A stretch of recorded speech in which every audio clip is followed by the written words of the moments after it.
আসসালামু আলাইকুম, hello everyone. আজকের ভিডিওটা হলো গাইনোকোলজিক্যাল প্রবলেম নিয়ে।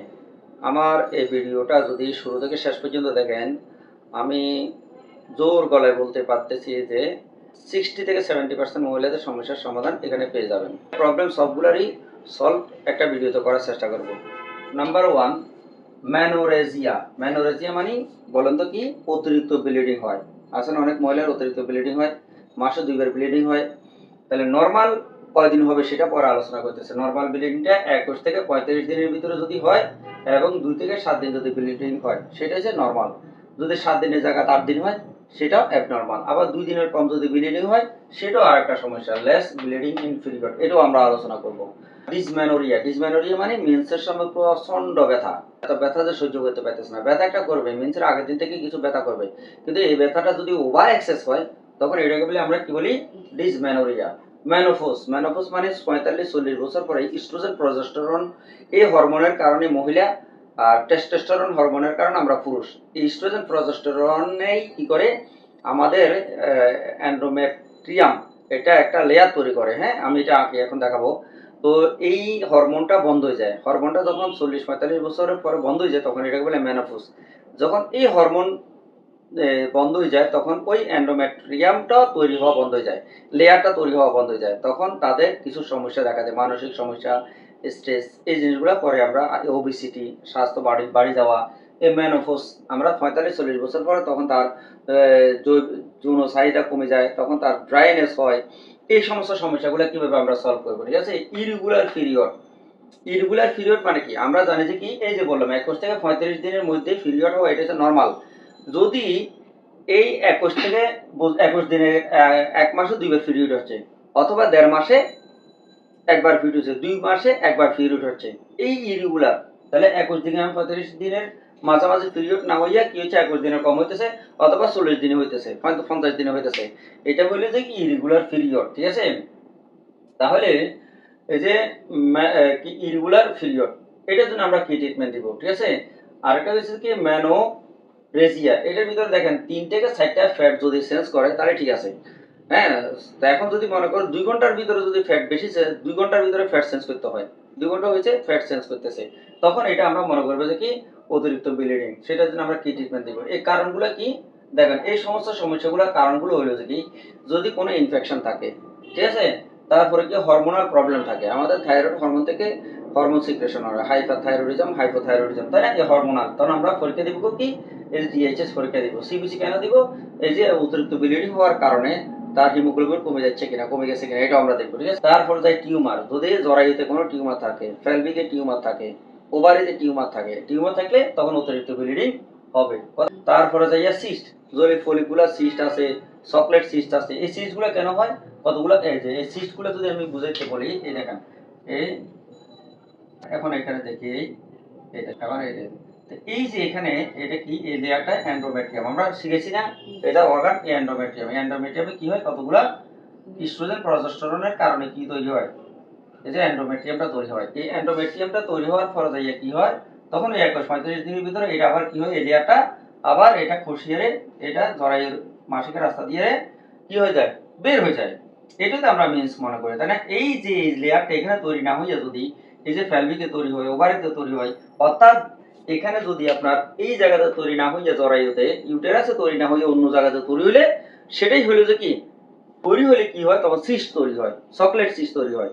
যে জায়গা জিনিস সে জায়গা তৈরি না হয়ে কি হচ্ছে, ফ্যালভিকে তৈরি হচ্ছে, ওভারিতে তৈরি হচ্ছে, তখন থেকে কি হচ্ছে, সিস্ট তৈরি হয়, চকলেট সিস্ট তৈরি হয়। এই যদি সিস্ট গুলো যদি তৈরি হয় তখন তাই ওভার এক্সেস ব্লিডিং হয়। এন্ডোমেট্রোসিস কি, এন্ডোমেট্রিয়ামে যেখানে লেয়ারটা তৈরি হওয়া দরকার সেই লেয়ারটা ইস্ট্রোজেন প্রজেস্টেরন হরমোনের কারণে তো তৈরি হয়। এটা ডিম্বাণু থেকে হরমোন তৈরি হয়, তাই না?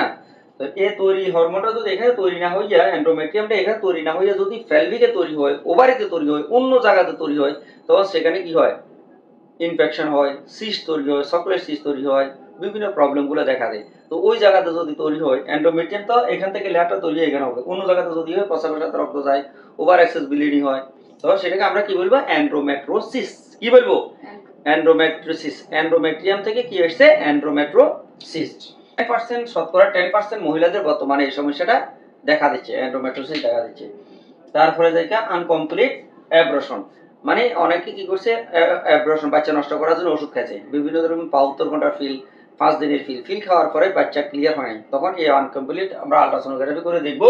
এই আল্ট্রাসোনোগ্রাফি করে দেখলে দেখবেন অনেক মহিলা আসে মিথ্যা কথা বলবে, কিন্তু আল্ট্রাসোনোগ্রাফি করে দেখবেন অ্যাভেলেবেল, আমরা পরীক্ষিত মামও জানে, সে বিশ্বাস করতে পারতেছে না, তার হাজবেন্ডকে সে বলে নাই, পরবর্তী টাইমে যে আল্ট্রাসোনোগ্রাফি করেন করছে, দেখতেছে বাচ্চা নষ্ট করছে, পরে বোঝ আমার যদি ঝগড়া লাগিয়ে গেছে গা, অথচ সে স্বীকার করে নাই।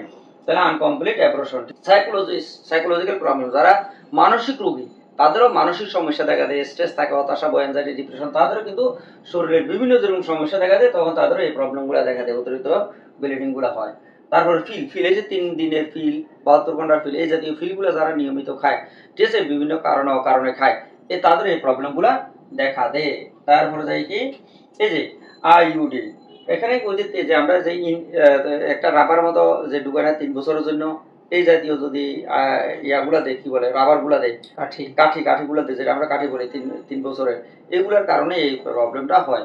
সোমাজেক ইঞ্জেকশন, 3 মাসে যারা ইঞ্জেকশন দেয়, 3 মাসের ইঞ্জেকশন দিলে আমাদেরকে বলে দিতে হবে, যে সমস্ত মহিলাদের বাচ্চা একটাও হয় না তাদেরকে 3 মাসের ইঞ্জেকশন দিতে নিষেধ করবেন। যদি একটা দুটো বাচ্চা হলে, কমপক্ষে 2টা বাচ্চা হলে তারপর 3 ইঞ্জেকশন দিবেন।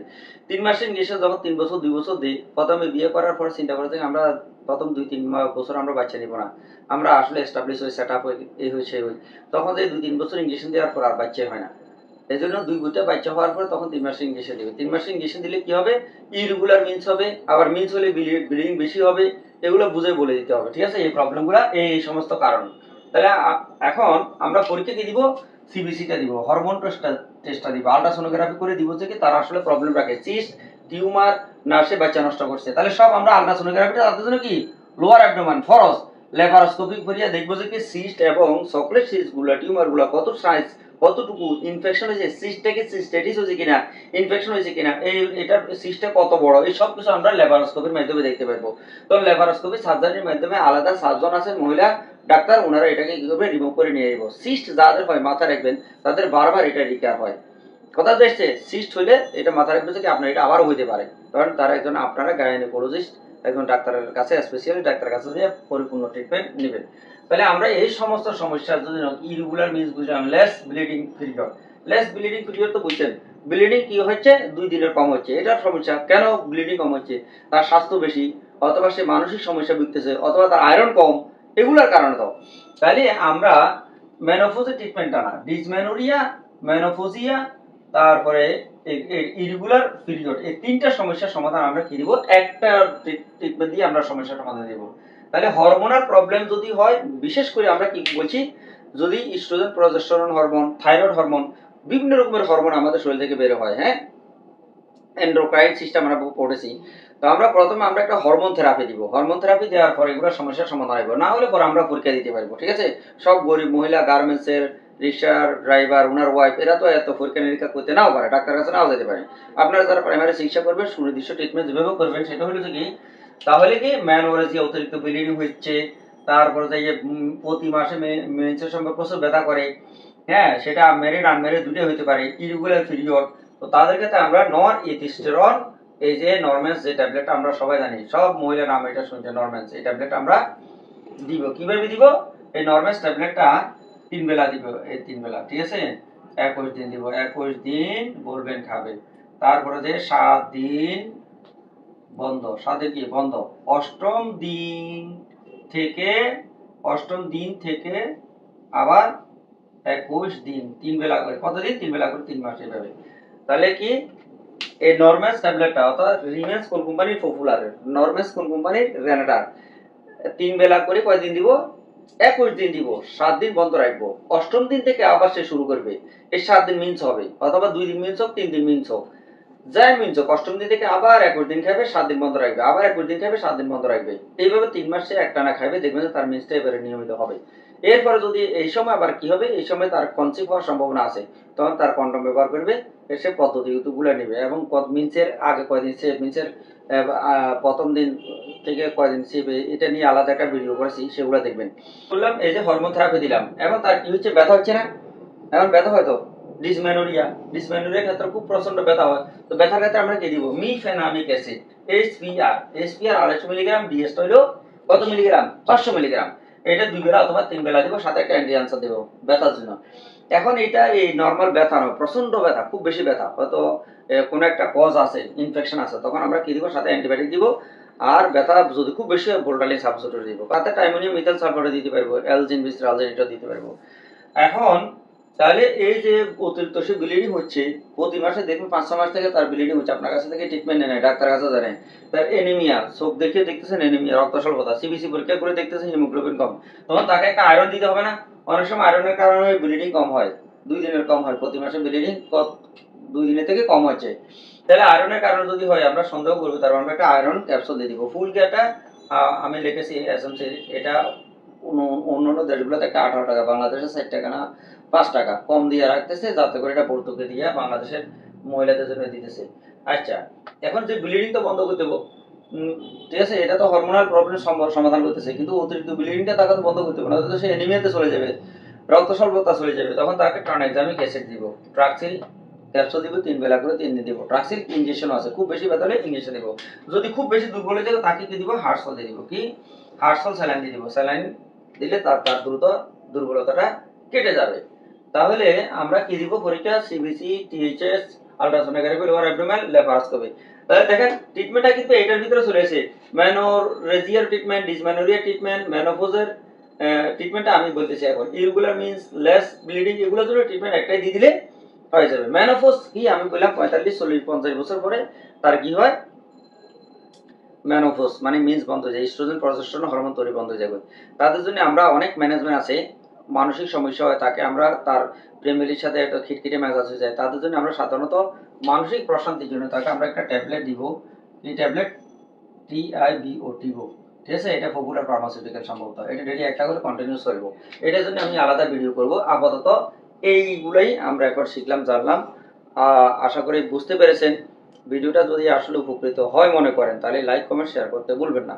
একটা লাইক করলে বেশি কিছু না, একটা চাপ দিবেন, এতে করে ইউটিউবের অ্যালগরিদম দেখে যে না, ভিডিওটা তাদের উপকারে এসেছে, তখন তারা এটাকে অ্যালাউ করে, বিভিন্ন দিক থেকে আমাদের হেল্প হয়। তো আপনাদের জন্য কষ্ট করে ভিডিও বানাই, আপনারা যদি একটা সাপোর্ট দেন, এটা তো খুব বেশি না, নাহলে তো কৃপণতা দেখা দেবে। তো ভালো থাকেন, আসসালামু আলাইকুম।